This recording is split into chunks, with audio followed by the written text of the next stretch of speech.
Hello there, everybody. It's me, Garrett Kidney, the co-host of You've Got to Be Kidding Me on the Voices of Wrestling Podcasting Network. And I am Liam Jones, my full name, and I am also a part of the Voices of Wrestling Podcasting Network as a co-host for You've Got to Be Kidding Me.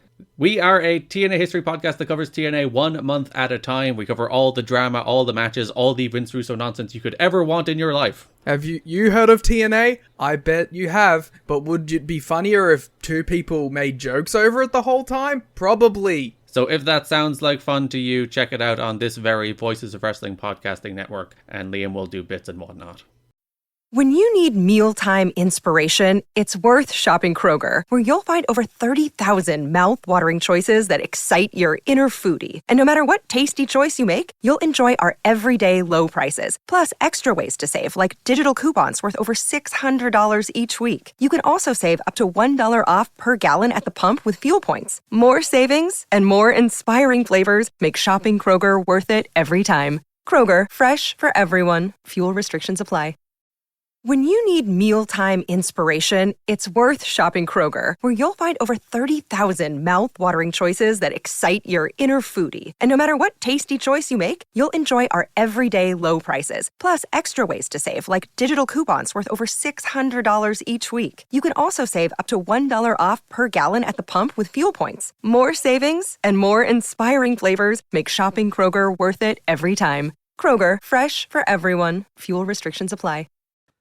Hey kids, just a reminder, if you like what we do here at Shake Them Ropes, click on that link in the description, the red circle, and click the tip jar and throw us a buck or two, because we ain't doing live reads anymore, and we ain't volunteers. If you don't like what we do here, forget I said anything. Now, shake them ropes, which you don't like what we do here, which is weird. This podcast is a member of the Voices of Wrestling Podcasting Network. Visit voicesofwrestling.com to hear the rest of our great podcasts, as well as show reviews, columns, opinions, and updates across the world of wrestling.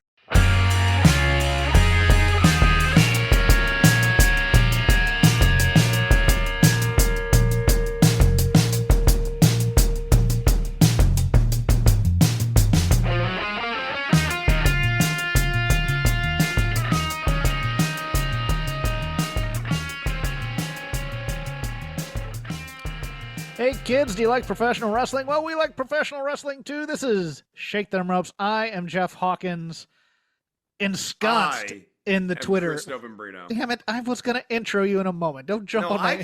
I can do my own thing. Well, you can host one of these days too if you'd like. Oh, I can. Okay, welcome to Shake Them Ropes. The internet's #1 place for wrestling content in America. My name is Christopher Michael Novembrino. It is a pleasure to be with you here today.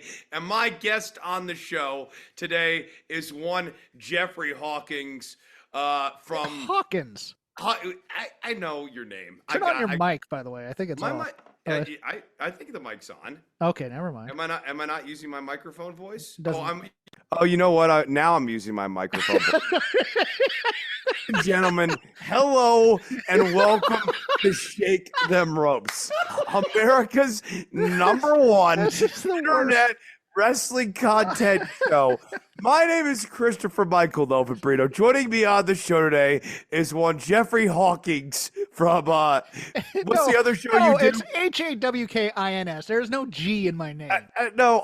It's actually printed on the Zoom if you look at it. We have been friends for years. You think I don't know your last name? I don't know. A lot of people think I'm like related to Stephen Hawking because I'm so smart, and I'm just like, okay, #1, not that smart, but #2, I'm not. Hawking and Hawkins are not the same. More and more, you're hearing that in the media. More and more. Yeah. More and more. Yeah. Yeah. All right. Well, counts on Jeff's name. Yeah. Well, welcome to the show, Jeffrey. Thank you. Yeah. No, it's great to have you on here on Shake Them Ropes, one of the fine shows on the Voices of Wrestling Podcasting Network. We are indeed just fine. Oh yeah, no. A lot of people think we're perfectly cromulent. To be completely honest, perfectly cromulent. Yes. Yeah. An acceptable show on the Voices of Wrestling Podcasting Network. Acceptable. I mean, we're. I'm not gonna slag any other shows. No. For those of you unfamiliar with our show here, we talk WWE, AEW, NXT, and of course the news of the week. Mr. Hawkins. Oh, I thought you had some news for me. Okay, never mind. I'll get to it. I was going to toss it over to you here. Oh, thank you. Tell us what's going on in the wild world of wrestling. God. Yeah, perfectly cromulent. New filing from Vince McMahon. He and his legal team filed a memorandum in their case, stating furthermore, Vince McMahon's side states that Janelle Grant's initial complaint included, quote, private sexual text messages from defendant McMahon without including any of plaintiff Grant's responses to these texts. Responses which are equally and often more aggressive and provocative than defendant's communications, and show that not only that the relationship was consensual, but also in many instances the plaintiff was the initiator, unquote. Additionally, McMahon claims that he no longer has the texts because he deleted them when they broke up, but he asserts that discovery will reveal that Grant sent him messages and images with sexually explicit content. The motion also states that Grant presumably still has these text messages, but claims that they were not included in her complaint because she wanted to craft a quote-unquote distorted false picture. We are now fighting this thing in the media. And I'm gonna posit something here, Chris, because I think the people analyzing this have it a little bit wrong. They are saying that Vince is saying all these things because he wants to get to arbitration.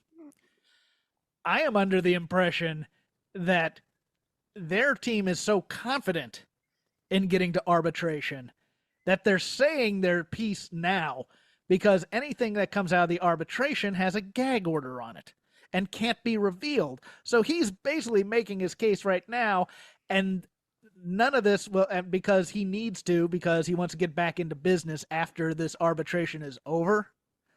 Because I do think it's going to get to arbitration. I think just the simple fact of filing the lawsuit will probably null and void the clause that says anything that has to do with negotiations has to be done through arbitration. So there may not even be a hearing on all these lurid details.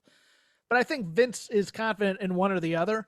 So he's basically going to make his case that, she cray, not official defense, but that's the Cliff Notes version. And she actually likey the Vince.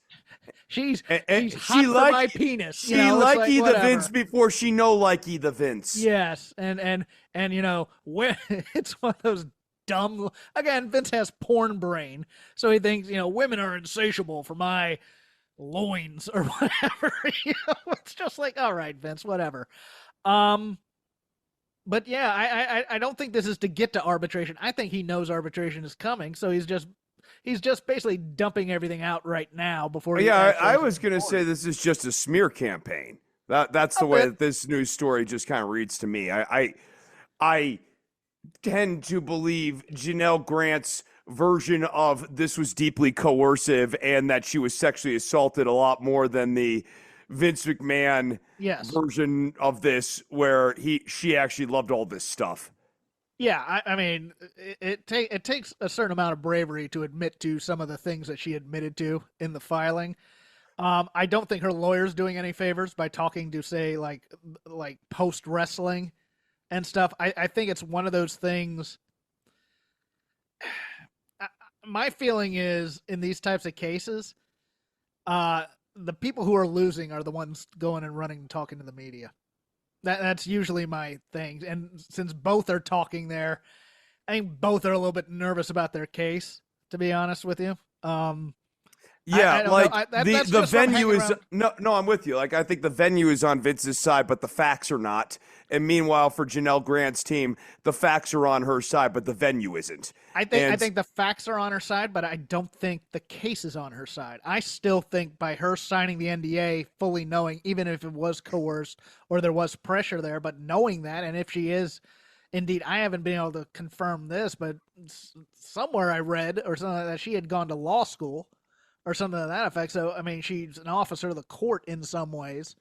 Don't quote me on that. I might be completely incorrect. But I think the court's just going to say, you signed this? Yes. Okay, then the NDA stands. I mean, it's going to be that matter of fact to me. I hope not. But it's one of those things now where it's like everybody wants to get to the sordid details, and I think this is going to be a procedural case more than anything. But But yeah, it's also interesting that Vince doesn't think that somehow Discovery could include subpoenaing his cell phone records. In some ways. Like it's sort of naive, right? Like, oh, I deleted them. That's not.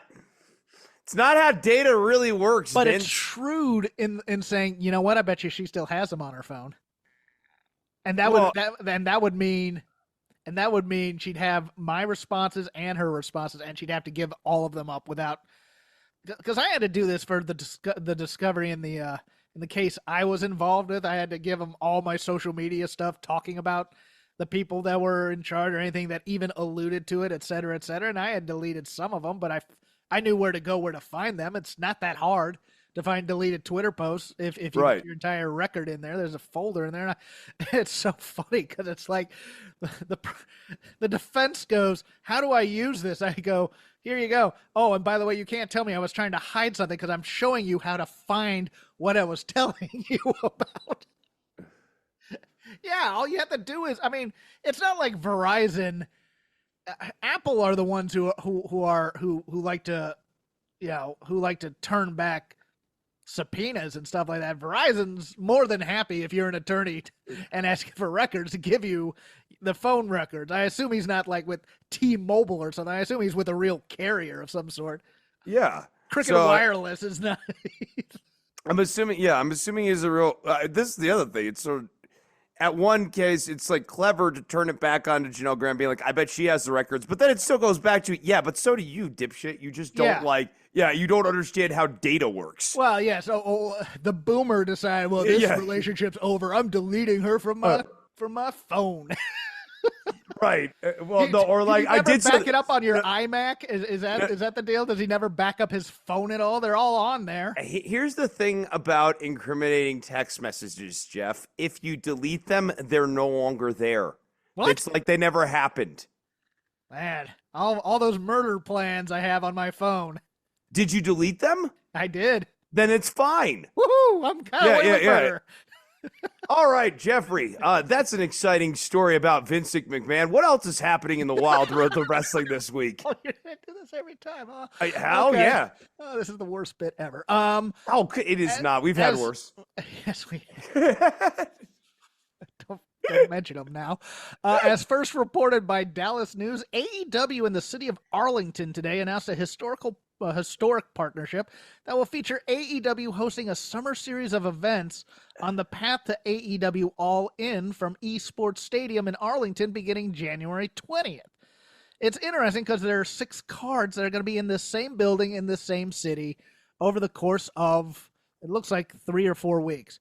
That is the July 20th Collision, the July 26th Ring of Honor Death Before Dishonor pay-per-view, the July 27th Collision, the Thursday, August 1st Collision taping, I assume that one's not going to be live, the August 10th Collision, and the August 17th Collision will all be from the city of Arlington at Esports Stadium.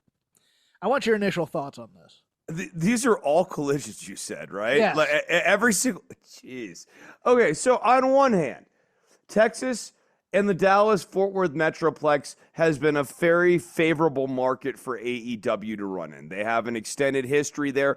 Granted, they were doing a lot of those shows early on in Garland, not Arlington, but I don't dislike the idea generally of running a big show in Arlington. However, here's the problem with Arlington. For those of you who are not acquainted with the Dallas-Fort Worth Metro, right? You have Dallas, you have Fort Worth, and about 35-40 minutes away from Dallas and about 25-30 minutes away from Fort Worth is Arlington. It kind of sits in between them. This is to say it's not convenient to get to Arlington. Also, there is not rail access to Arlington. Also, these are B shows. I think they are overrunning this market right now. My gut tends to tell me attendance and sales will flag, especially for a series of B shows. There are undoubtedly some AEW faithful there in the Dallas-Fort Worth Metro. And again, this all starts predicated on AEW having a favorable relationship with that metropolitan area. But I think the smart move for them, if they're going to run that many collisions in a row with no rampages or, like no dynamites, is you sell a 6-pack of tickets or something like that. Basically, you get that sale done where you sell the tickets as a group. Like try to come up with some sort of special, like, buy 5 or, buy 3, get 2 free or something like that. I'm intrigued by this in one way because it feels like, this building only holds about 2,000 people from what I've been told. So it's a small building. It would be I'm not going to say it wouldn't be a fun time if I wasn't still living there, because like now you have like this interesting little moment where you get like to see people multiple weeks in a row. So you almost get to build a little community running that show. Yeah. And you get to build like a little territory style type thing in there. My thing is, still think it's a bad business move. It just seems kind of fun. It's somewhat of a bad business move, but it's also bad because you really don't have, like, if you were doing this in Philly in the 90s, like ECW used to, you had Philly local talent up there and everybody in the Northeast in terms of like the Jersey Monster Factory, guys from the New York Indies, guys from the Philadelphia Indies up there and whatnot. There's not a lot of Texas-bred stars that you could put in here. And the one that I was thinking of, I mean, like, if I were going to reboot Ricky Starks again, I'd do it in Texas, but I'd do it in Austin. And I'd do 6 shows in there. And I'd just build him to be the biggest, hottest star on Collision in there. I figure you're going to get your Bryan Danielson here. I figure you're probably going to get some members of the Blackpool Combat Club at some point in Collision. But yes, you could try Thunder Rosa here, I guess, and try and heat her up again. But she's already lost to your champion. I don't. Maybe Athena. You bring her up from Ring of Honor and put her in there? I mean, yeah, Athena would be, if you were going to reheat her and we want to get her hot to get her back on TV, this would be a great opportunity to have some nice matches. The problem with Collision continues to be the ratings, which is going to be a story we're going to talk about here. Hard to heat anyone up if nobody's watching. Yes, it feels very Thunder-esque in terms of, hey, Nitro's the big show, and also Thunder's on later this week. Yes. Yeah, no, at this point, we're deep into, I mean, Thunder at least early on had some oomph to it, but we're like kind of like the late era of Thunder where it just felt like NWO B team. WCW Saturday night only on Thursday. Yeah, I mean, it would be something if Collision had its own identity, kind of how it was going under Punk. Maybe, but yeah, I maybe the Ring of Honor. Even if it had its own identity, it still wouldn't have viewers. It's the same problem with the Ring of Honor. It's like, okay, like they have an identity, but no one's watching it. True. Pro Wrestling Noah, Muda's territory, tweeting today, new announcement regarding the appointment of the new president. Target, quote, strengthen relationship with WWE. Muda, of course, went into their Hall of Fame this past year.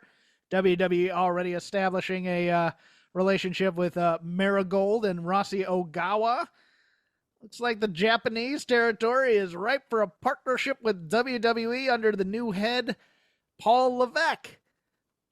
Will it go any differently than Vince McMahon, Chris?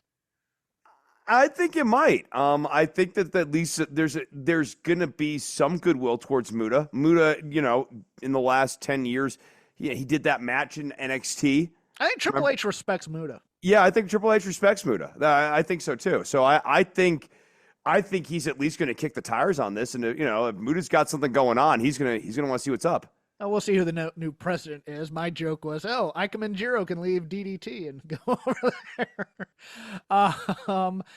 Double or Nothing advertising is very interesting right now. It's currently being advertised as a triple main event with Anarchy in the Arena, and sandwiched on the big billboard is Mercedes and Willow, and on the other side Swerve and Christian.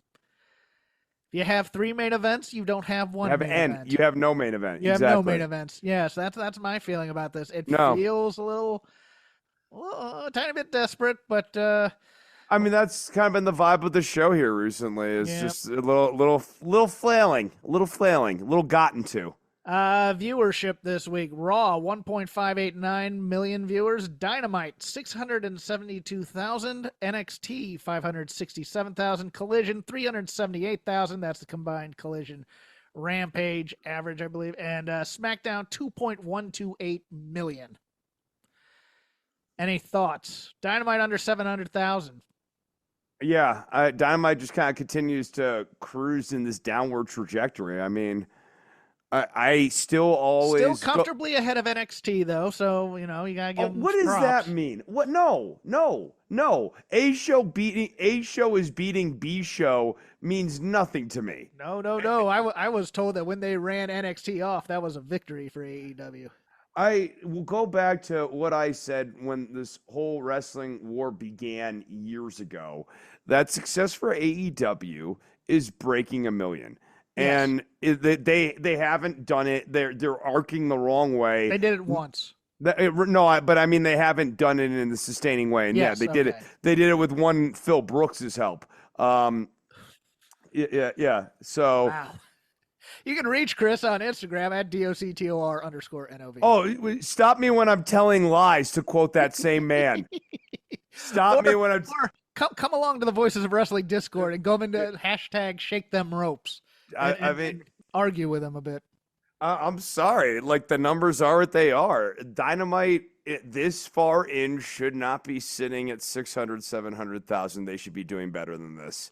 It's not. It's just what it is. And NXT, the other thing is, you look at the internals on these ratings this week.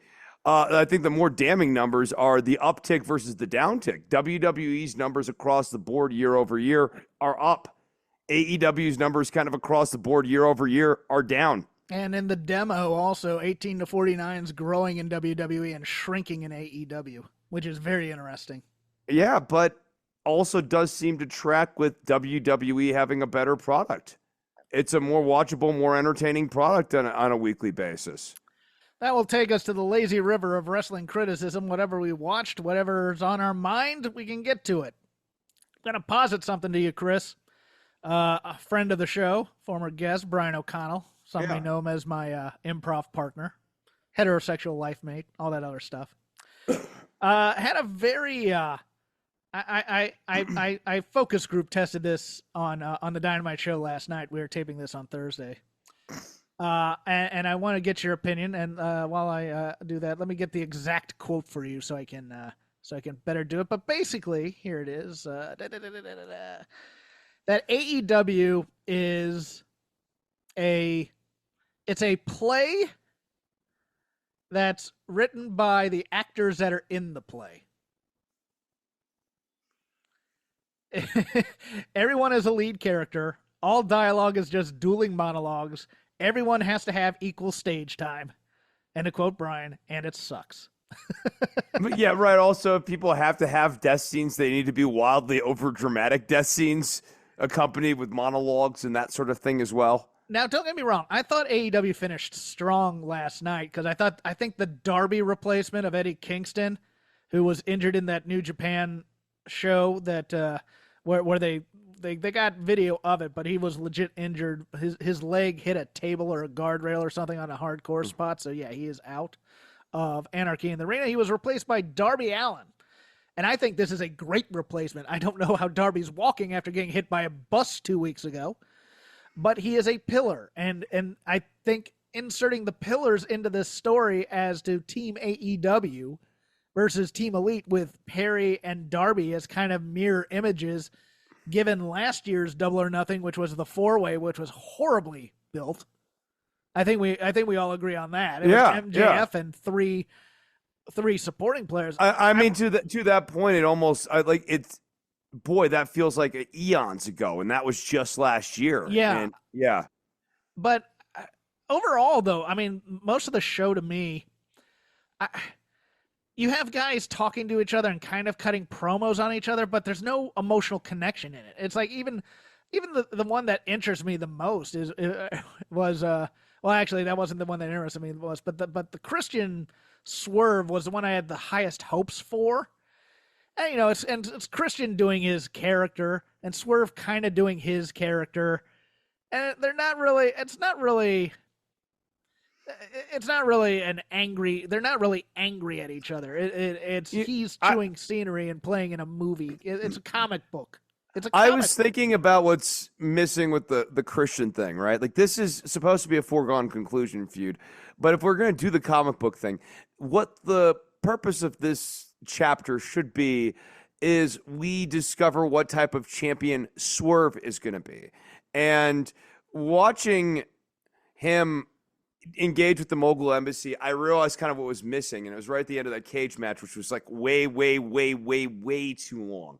But at the end, when he had Cage's arm there and he's getting ready to smash Cage's arm, I was sitting there going, no, that's exactly what Swerve as this champion should have done. Everyone who betrayed him, everyone in the Mogul Embassy should have been made an example out of it. Made an example out of it. And basically, Swerve should sort of be establishing himself as a babyface, yes, but one who is still ruthless in the sense that, like, if you step to him and you cross him, there is a penalty and a price to pay. I get that, and I think you're correct. My problem is we never really established the Mogul Embassy as being tight with Swerve. Right. They're just coworkers. Right. And this is actually why it makes them easy sacrificial lambs for this story. I mean, that's another big problem with the Mogul Embassy, but like they were in theory his running mates. Yeah. They got turned against him. They're my boys. They have my back. No, right. And that's where I think the mistake was made here. He's doing this at an emotional betrayal thing.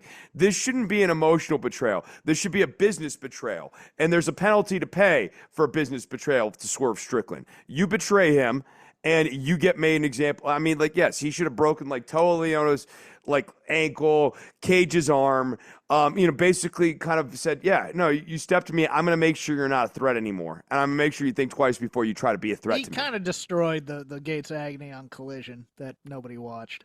Right. I mean, again, the problem, and then he didn't finish off Cage. Right. And that's, to me, the bigger problem is I think we should have seen him basically pick apart Cage and kind of have fun toying with him. And I didn't understand why we needed to give Cage so much in a match against your world champion. Right. They kind of did the same thing with the women's champion match with, look, I love Harley Cameron, but she shouldn't have gotten that much against friggin' Tony Storm. Clearly that one botch spot speaks to maybe the fact that the match went on a little too long. If you edit, maybe you don't have that. They were chanting "This is awesome" when Cage was getting the heat on Swerve. You'll never catch me chanting "This is awesome" during a Cage match. I don't think. No. Yeah. No. These guys should have all been made sacrificial lambs, and sort of the whole point of this is Christian underestimates the level of ruthlessness that Swerve is willing to go to still as babyface. I don't know, like, basically this feud should be about characterization, and it's not. Yeah, and I kind of want Christian to be a little bit more, I mean, for lack of a better term, and I can't think of the term, how would he act as champion if he got the title? Like, he's already won the title, and he's already, declared himself world champion or something to that effect. There needs to be a little bit more want to be the world champion from him, as opposed to just being evil Christian making dad jokes type of a thing. Right, yeah, I mean, that is another big problem here. He's more obsessed, frankly, with getting retribution for Nick Wayne. Yes. Which is the good thing, and the noble thing. Right. It makes no damn sense. It makes no sense. He's obsessed with the good thing rather than being obsessed with the bad thing. Wait, hold on. Are we supposed to be rooting for Christian in this feud? Because, yeah, it's hard to feel anything other than kind of good for Nick Wayne anytime he kicks Swerve Strickland's ass, right? Yes, you're cheering for that. Almost. Yeah, you remember you turned him into this, you jerk. Right? Yeah, right. Like this is the monster you made, and it's now been unleashed on you. It's honestly karmic. He deserves this. Just a freeze frame when he's up in the air. I've been hoisted by my own petard. Yeah. Your go, sir. Man, I guess we can talk a little bit more on the AEW stuff here. I'm not opposed to that. Kyle Fletcher has terrible hair. Yes. He like I was noticing that all through the opening match. It was honestly kind of preoccupying. Was that what you're going to do for your Lazy Rivers? Kyle Fletcher has terrible hair? No, it's not the only thing I'm going to do here. Okay. Here's what I want to talk about. I want to talk about the Bucks stuff. I was just like making sure I didn't want to hit something else first. Well, before we leave Kyle Fletcher, they never told us why Jeff Cobb was there. Like they could have explained, United Empire and Don Callis made a call. But no, it's just you remember Jeff Cobb from 3 years ago when he was brought in to fight Moxley? It's like, no, I don't. I had a buddy. I don't know that you want us remembering AEW's past too heavy. A buddy of mine's friend wrote, goes, "Is that Rhino?" For Jeff Cobb. I'm just like, God. It's like, they could put a wig on him and just have him use the Rhino unitard. The first 10 minutes was Excalibur trying to get out some sort of clunky exposition as to the reason why Jeff Cobb was in this match. And he still didn't get it out properly. So, go to the Bucks. Sorry. Okay, yeah. Look, watching the Bucks match this week, I kind of stopped and I was reminded of the WCW NWO invasion angle of 96, like when it was still pretty decent and still pretty coherent. And I went back and I actually rewatched a couple of the NWO Saturday night segments. And look, they are really solid 7-8 minute pieces of business. They don't they overstate. Are these the black and white ones with Pez, Pez Watley? Yeah. They're like 7-8 minutes. At the entire I watched one where the Outsiders do it. Normally the Outsiders are doing commentary. The Outsiders did a tag match where they're just handing off the microphone back and forth to whoever's not in and doing commentary on the guys as they're having the match against them. And you've got the fake sham referee. You've got NWO guys on the outside surrounding the ring. The baby faces are completely outnumbered, and they're not even baby faces. They're just jobbers. The jobbers are completely outnumbered. It's an assault rifle versus a butter knife. And it's a complete and total annihilation. Meanwhile, we have these Bucks matches where they're having matches that are extremely competitive against people. Chris Daniels this week. And was it Action Andretti? Who's the other guy? No, it was Matt Sydal. Matt Sydal. He looks like Action Andretti. So you have Chris Daniels and Matt Sydal, and they're up against the Bucks, and they're having a very well-worked, extraordinarily competitive match, and it does not establish the Bucks as kind of anything new. I guess we get Jack Perry on commentary, sort of fulfilling the role. Doing nothing on commentary. He sucks. I know. That's what I was about to say. Although, I don't want to bury him completely because he's been awesome in actual stand-up promos. I think Jack Perry's been very, very good in stand-up promos. But this commentary spot was he was nothing. He was tedious. It he wasn't good. He was just annoying. Every time he talked, I'd just be like, I really. And then he dumped the Woo energy drink on Shivani, and Taz basically laughed at him. I was just like, "What are you doing, Taz?" Taz laughed at him, and it's unfortunate because I was going to say here at the end, they actually arrived at a decent spot of business of bullying Tony Schiavone here. Yes. But my overarching critique of this Bucks AEW invasion takeover angle thing continues to be that they do a lot of the whats that you would do in an invasion angle, but they forget the associated whys that go with what you are doing in these invasion angles. These guys. How are they changing AEW Dynamite for the better?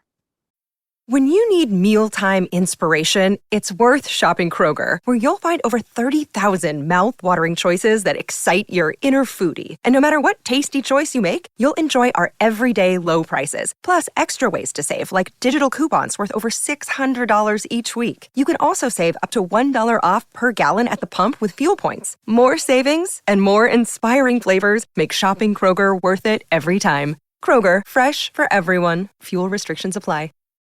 When you need mealtime inspiration, it's worth shopping Kroger, where you'll find over 30,000 mouth-watering choices that excite your inner foodie. And no matter what tasty choice you make, you'll enjoy our everyday low prices, plus extra ways to save, like digital coupons worth over $600 each week. You can also save up to $1 off per gallon at the pump with fuel points. More savings and more inspiring flavors make shopping Kroger worth it every time. Kroger, fresh for everyone. Fuel restrictions apply.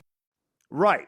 And they should be altering the show constantly. Going back to the NWO 96 sort of comp, think about those Nitro shows where the NWO is running in and interfering or meddling with almost every match, where it actually is a relief when the NWO isn't meddling in a match. Yes, where we want to see them get their butts kicked because we're just tired of them meddling in the show, and stop it, please. Yes, Yeah. I want to see the Bucks get their ass beat now. There's none of that. What they're doing, and I told you this pre-show, so I'm going to say it now. The Bucks, Jericho, and Mercedes all have the same gimmick. Disingenuous, schmarmy heels. Yes. They cop being a baby face. They're not, but it's annoying because obviously the fans see through it. So then, It's in order to disassociate themselves from any sort of, number one, real heat, and number two, Right. real emotion. They're playing it ironic, and it sucks. Because if you have one, it's great. If you have three of them, everybody's doing it. It's like, no, I want to see heels be heels.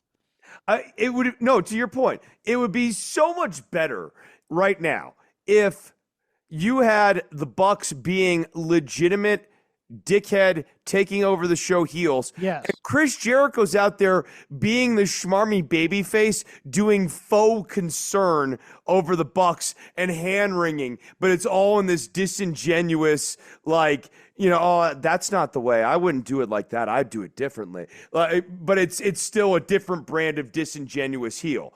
Or different brand of heeldom only being done disingenuous. Essentially, authentic heeldom makes disingenuous heeldom more tangible and palatable and stronger, and vice versa. But I think the Bucks takeover angle. One other thing on this: Tony Khan and Kenny Omega, if they are going to be the force for light in all of this, need to be much more active as the force for light as characters. We should essentially be feeling the dueling clash of the good guys versus the bad guys. After Tony Khan receives a spike pile driver from his other business associates, he should be not just going on to SportsCenter in a neck brace, but preparing legal action. And Kenny Omega should be out there as an adjunct to this. And we should actually be feeling that sense of power struggle on Dynamite on a weekly basis. No, Chris. You're supposed to be mad that they fired Christopher Daniels. Right, a guy who we haven't seen on TV. When's the last time we've seen Daniels wrestle on Dynamite? On Dynamite. Yeah, Dynamite. Hardly ever, no, but on Right. the other shows. Well, sometimes. okay, but no one's watching those. So when's the last time No, I know that by the numbers. You told me them earlier. When was the last time he was on Dynamite? A while ago. Yeah. That's my point. So, then it's the same problem with Tony Khan taking the pile driver or Tony Khan having a car parked in his parking spot. If I don't love this guy, I don't give a shit that somebody's Mercedes-Benz is in his parking spot. I'm going to put a little coda on that Chris Jericho thing. Whoever's idea it was to have Hook cut 2 promos in one night needs to be fired. Hook's whole aura is just growling and snarling, and the moment Jericho came in there and said, "You accidentally hit yourself in the head with a baseball bat," Hook should have slugged him. Should have just sat there and waited for the promo.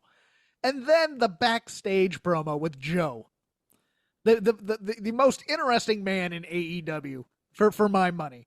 Your former world champion comes out there and dresses you down for not being serious and all these other things. And then you get a Shibata with, oh, he's too big to be wearing floral patterns. It's like, what are we're taking the one serious guy on this show and cutting him down for a punchline. I was enraged by this segment, Chris, for some reason, because I love Joe. I think he's fantastic. and to have Shibata cutting, floral pattern jokes about and weight jokes about Joe. I mean, look, don't get me wrong. A Joe Shibata Hook tag team I'm cool with that. Yeah, that actually does sound pretty damn fun. As long as Jeff. they don't cut jokes, I'm fine with that. No, I know. That phone crap. That phone crap, right? Like this is continues to be the big problem for me with a lot of AEWs, the lack of characterization around people. Shibata using a phone to crack, little dad jokes is not a character.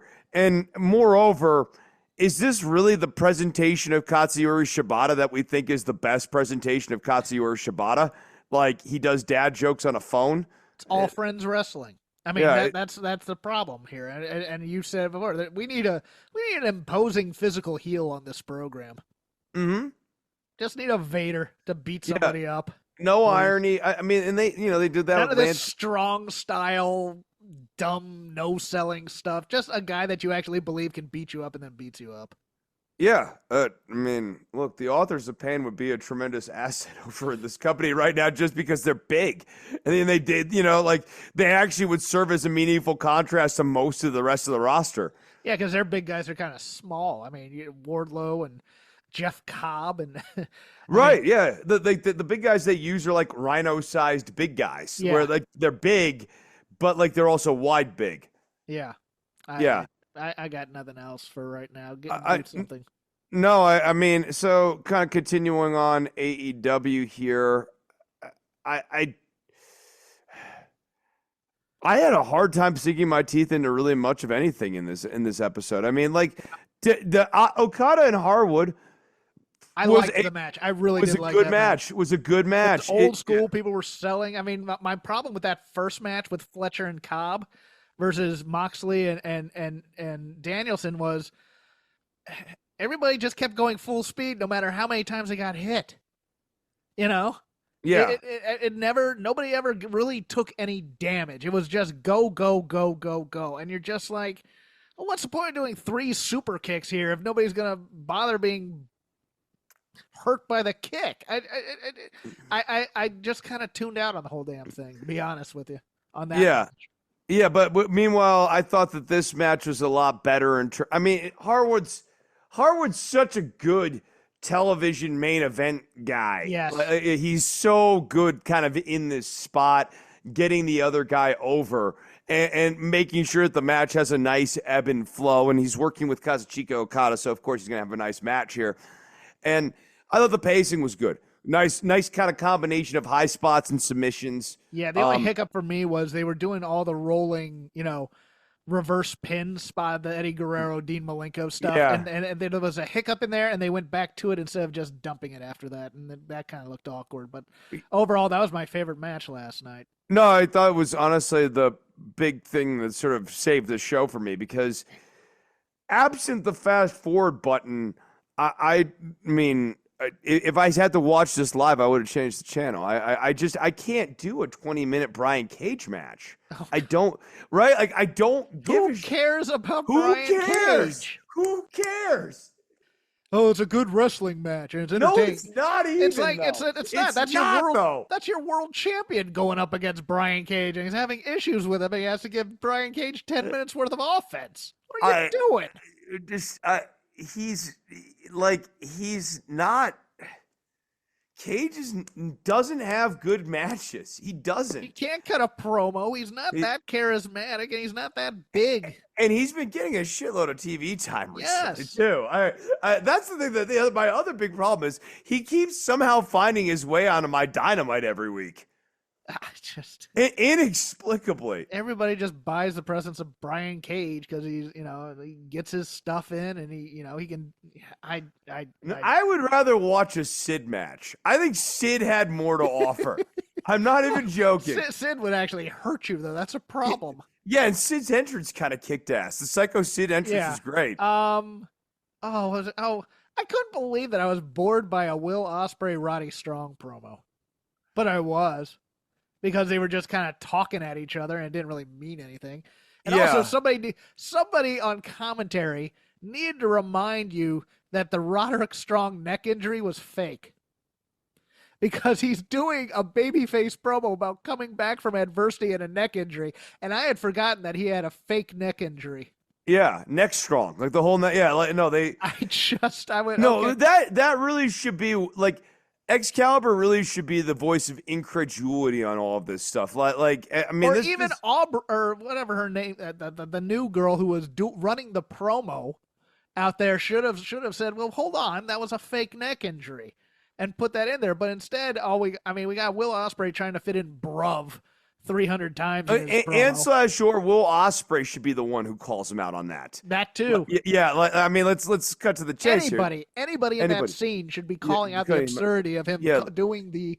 I hurt my neck and I came back even stronger than ever. It's like, I was thinking, I go, man, did he really have an injury or whatever? No, Jeff, it was fake, but you had forgotten about it because it was so meaningless. Yeah, I mean, again, it's like the Four Pillars match of last year. You completely forget that was the main event. Like there's just no connection. This gets to one other point about like kind of the Bucks and like the hostile takeover sort of vibe, and that gets to commentary. There needs to be, I think, part of what makes a takeover angle feel authentic or feel like we're really being taken over is that commentary is a little besieged, and they've been, to my chagrin, recently including Don Callis on the commentary team for reasons inexplicable on a regular basis. But if there was the need to include Don Callis, and I'd argue there isn't, but the reason he should be out there is that he has been hired to be by the Young Bucks as the commentary supervisor. And he is there to keep an eye on Excalibur and Tony Schiavone, and to a lesser extent, Taz, who, of course, will default to ass-kissing Don Callis as a way of getting out of this. But Bucks. Bucks. I mean, that's what he did. It's so weird because he has three. It's like, I hate Chris Jericho, but I will simp for the Bucks. And it's just like, and then I'll just be a clown the rest of the time. I tend to forgive Taz a lot, but boy, he is just phoning it in. No, I mean, it should be Nigel. Nigel should be out there being the absolute simp for the Bucks. Right. And there should be, exactly, there should be sort of three reactions. Tony, who is trying to be the disciplined voice of journalism despite the ensuing chaos, and we are sort of building to a moment where he's finally had enough of this little shit Jack Perry, but he's going to try to keep it on. Excalibur, his younger colleague, who's bullshit over this, and also is a former wrestler, and part of him kind of wants to get up from that table and do something about this. Like, part of him kind of wishes he could still stand up and slap the shit out of Jack Perry. And Nigel, who is being disingenuous the whole time, hasn't this been a great card that the Bucks have booked tonight? Haven't we had a wonderful show tonight? Yes, and Excalibur and Nigel are kind of at each other's throats over that. Yeah, and we should be feeling that tension worked out in the booth through character acting done by the team as well. Let Giovanni be the Larry Zbyszko to the NWO. Well, that'd be more, I think that's more Excalibur's role here. Where Excalibur is the Larry Zbyszko in this case. Where he's the one. New World Odor. Yes, right. No. Tony needs to be trying to still be like almost kind of like, guys, I've been through this once before. We can get like essentially kind of like I deja vu all over. Right, again I've done this before, and we but basically trying to like counsel Excalibur to not lose his shit like Larry did. Kind of like in so many words. And Excalibur's finally at the point where he just can't do that anymore. But I will say all the steam got sucked out when Excalibur was like, somebody get Tony Schiavone a mop. And then they were all obsessed over the usage of the word mop in that sentence. Yeah. They're doing what's and they're forgetting the whys. Yeah. Moving over to WWE on the main roster. I'm enjoying the King of the Ring thing, and they're doing an interesting strategy in that they are, for lack of a better term, they're blue balling us on matches that we're really excited about to save them for later when they'll be more important, like Ilya and Gunther. I know, I get it. And straight up, I actually thought that Ilya and Jey Uso had a really nice match, and I wasn't sure who was going to, like, it was exciting enjoyed that match because I wasn't sure who was going to win. And I obviously disappointed that Jay won over Ilya, but because as I said, Ilya should have been on a streak. I would have made him the unstoppable Russian for like 6 months. And I'm interested to see which one they get out of the tournament on the SmackDown side in the women's. Are they going to find a way to get Bianca out of there because she's not quite ready yet and she's still very green? Or are they going to find a way to get Bianca out of there so that she doesn't have to face Jade? You mean Jade? I said Jade. You said Bianca twice. Oh, okay. Never mind. Yeah, I know. But other than that, look, going back to why does characterization matter? I think a lot of people's favorite wrestler this year is Drew McIntyre. Yes. And if somebody said that to me, that would be like kind of like one of the most uncontroversial comments you could make. His on-screen work is just endlessly entertaining, and what it does is it amplifies whatever he's doing in the ring.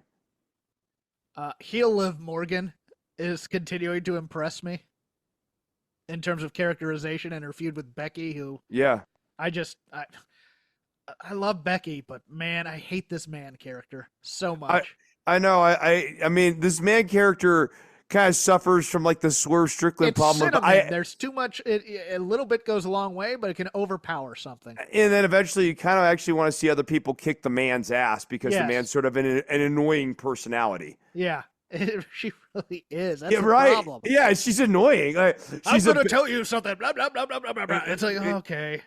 Like she's overbearing, like to all get out, and like Liv Morgan especially. I never thought I'd be annoyed by Becky Lynch. I really did. No, but she's absolutely come up with a character that it's so bombastic that it has that same Seth Rollins problem of that they're doing it at 10 and it's tedious. Yes. And of course the Alpha Academy split is it's good. I mean, is it a split or a turn?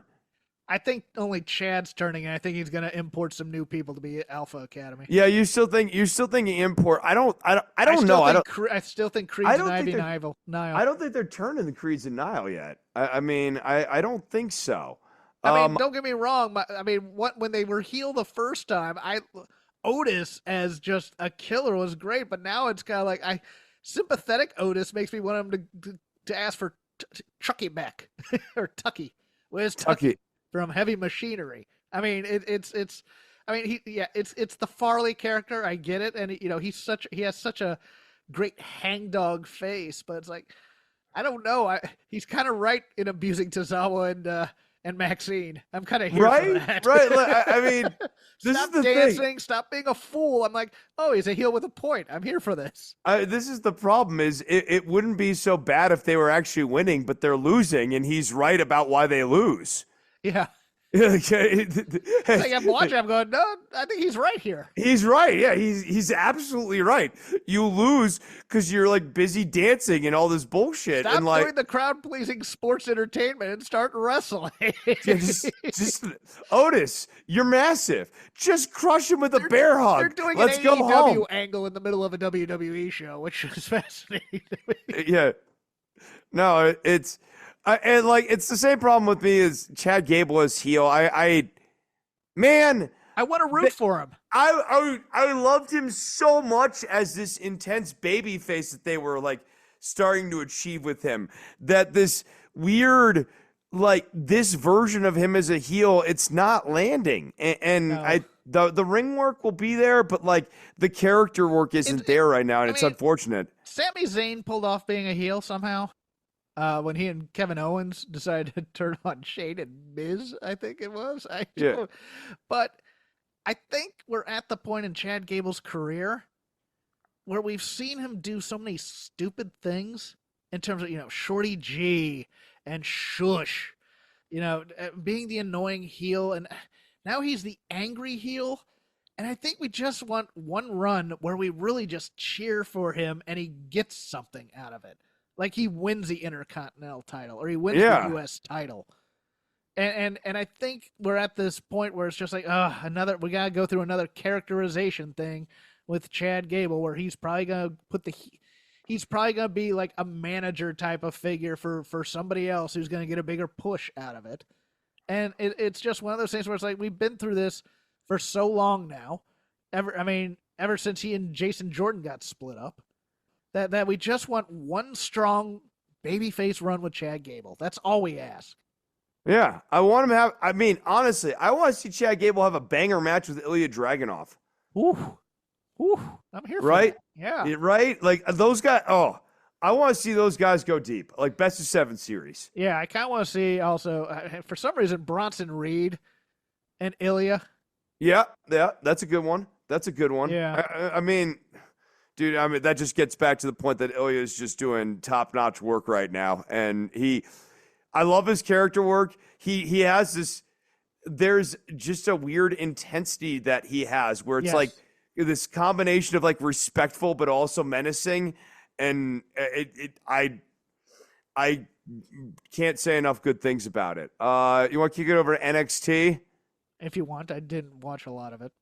Okay, I did see the Heritage Cup match, and I liked it. Well, yeah, Tony D'Angelo and the Mob whacked old Charlie Dempsey. They took out his kneecaps, bada bing, bada boom. All right, who is the babyface in this feud? I mean, clearly they're not anymore. They're after the backstage promo where they are giving a bribe to Ava, we're still. I mean, this. But that's such a badass move, though. Oh, I got the fine money right here, and there's more where that came from. No, but it's illegal bribe money. She shouldn't be taking it. She looks like a she chud. fined him. She Right. fined him $20,000. That's I not know, a bribe. No, but they have they have the bribe Yes, money. they have bribe people. Yeah. Yes. They give it in an envelope or whatever. I mean, it's like give her the money, and then they also gave her more, which is essentially like hush money, turn a blind eye to it. I mean, if anything, Ava should have counted out the $20,000 and handed them back the overage, saying like I'm not for sale. I mean, it was a stupid thing, but like having her take the extra suggests that she got herself bribed off a little bit too, that she's on the take, which I don't think they were trying to do. God, no, please, no heel commissioners in NXT. Yeah, like the D'Angelo family is bribing everyone now to get a match against Trick Williams. No, this whole thing sucks. The D'Angelo family stuff is stupid. And to this point, then why did they beat Charlie Dempsey? Or if they're going to beat Charlie Dempsey, they needed to screw him in the match, too. I agree. If they're heels, they should have screwed Charlie Dempsey, but they didn't. They didn't. Instead, we get, I don't know, David Kemp as a guy who has been locked up for a week or so and finally escaping. He's doing a very good Steve Lombardi Brooklyn Brawler cosplay. It's like the torn up sweatshirt and stuff. He looked like the Brooklyn Brawler. I howled at that. I mean, I'm kind of excited for No Quarter Catch Crew as like baby faces, because I think Kemp and Dempsey can actually make this happen with sort of an odd charisma. Yeah. But I actually think being a baby face will be a good opportunity to further get Charlie Dempsey over with this crowd in terms of his work and stuff. I think we now know that he's a quality heel from the Regal family, and now we need to love him. Yeah, I'm with you, and I think especially with bringing Gallus back. Because the Gallus quote-unquote badass aura is going to last exactly 1 week. Yeah, exactly. It never lasts, because eventually you realize that it's Wolfgang and the Coffee Brothers. Yeah, and I like them, but it's like we've done it all with them. We've done all you can. Putting guys out backstage, badass, love that. Have them put people out every week, because I'm here for that. And I like Joe Coffey, and I actually like Mark a lot too. Wolfie's always kind of been like the weak link, but he's not terrible. It's just like they're three guys who all do the same type of wrestling style. Yes. And so that's what makes the matches kind of boring, because there's no gear shift when there's a tag. It's like Joe Coffey tags to Mark Coffey. Match pace and match style and match cadence stays the same. Mark tags to Wolfgang. Everything stays the same. Like there's no... And there's big guys who leave their feet a lot, which drives me nuts at times. Yeah, also true. Also true. And they also don't have a lot of great tandem moves. Yeah. Like the tandem. They don't do double team moves. They don't do, anything like that. I mean, and also like once you put in guys that are taller, they are AEW giants. Let's put it that way. Yeah, no, Joe Coffey is the quintessential AEW giant. Yeah. Yeah. I don't have any other notes, so if you have somewhere else you want to go or talk about, that's cool. Malachi Black's new head tattoo Jeez. looks exceptional. I think it does a very good job hiding the bald spot. I am so ready to ship Malachi Black back to the WWE. I'm done with his weird, spooky take the wedding ring. Oh, and I'm going to bring you to the Ducks. I guess you could send him back to WWE and make him the new Bray Wyatt, but like I'm done with this guy. I'm done with all the dark, spooky gimmicks because like I am too. TNA just did one tonight. I saw this before he came. Jonathan Gresham apparently is not like now possessed by the he has the octopus mask now and everything that he's wearing. He's looking a little bit like latter stage Muda. With that kind of lizard mask or whatever. Yeah. Well, a referee was coughing up black stuff after touching Gresham. I'm like, oh god. That's spooky ooky. Yeah. I'm just like, I'm done with the spooky. No. The goth theater kids can just go and do goth theater stuff for all I care. Right. Give me a Harley race. Give me a Harley race. It's one thing when like it's like an Undertaker thing and it's really, I don't know. But even Undertaker was kind of lame to me. Right. Always, that's what I was about to stop and say. When you think about the 90s run of Undertaker, yes, there's a lot of good matches in there. And there are some decently solid angles. Like I like Undertaker Kane one. Like the build up to not the actual match, but the actual like story and everything between Undertaker and Kane. It was goofy, but it was like it worked for me. No, and the latter stage Triple H and HBK, Hell in the Cells, Mania matches that they were doing, those were great. But to get to that, you have to get through like the rest of that streak. Like, don't forget about the corporate ministry. Oh, the corporate ministry. Yeah. I mean, he put out some serious dark stinkers in his day, and where he's a cult leader. I just remember that whole. They crucified Steve Austin. We had the Acolytes, we had Midian, we had the Brood.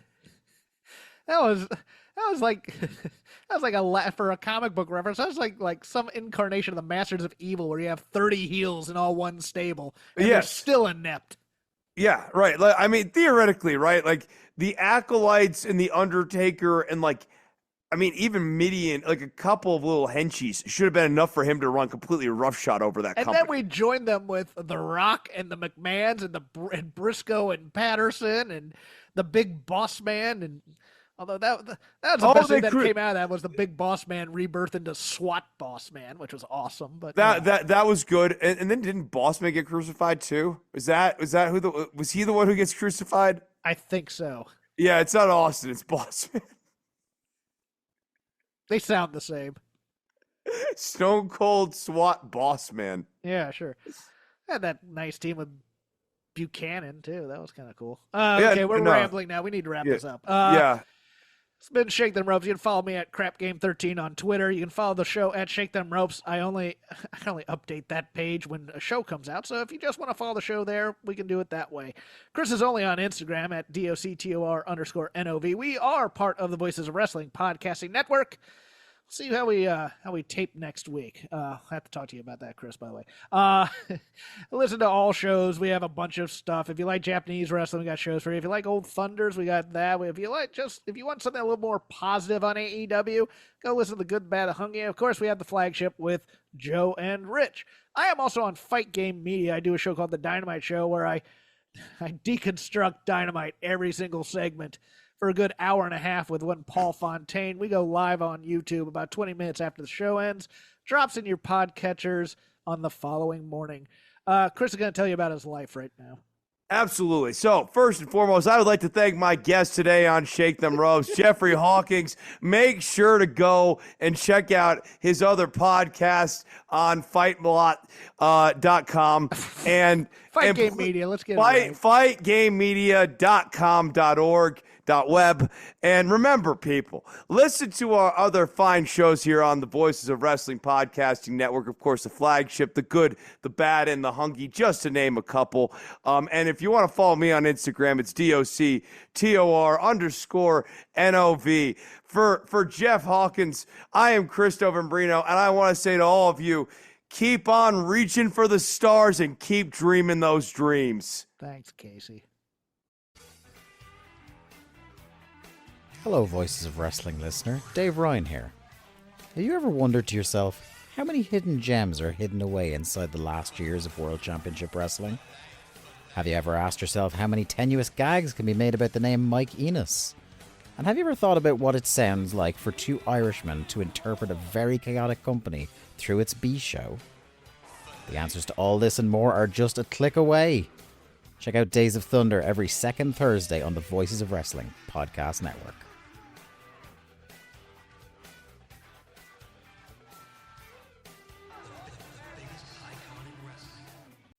You deserve a tech career you love, coworkers you can count on, innovation you're proud to build. If you're ready to change the world through technology, explore a career at Cox. Make a real impact in engineering, development, cybersecurity, and more, all while experiencing work-life balance, flexible work options, and great benefits. Visit cox.career/tech to find a job you love today. That's cox.career/tech.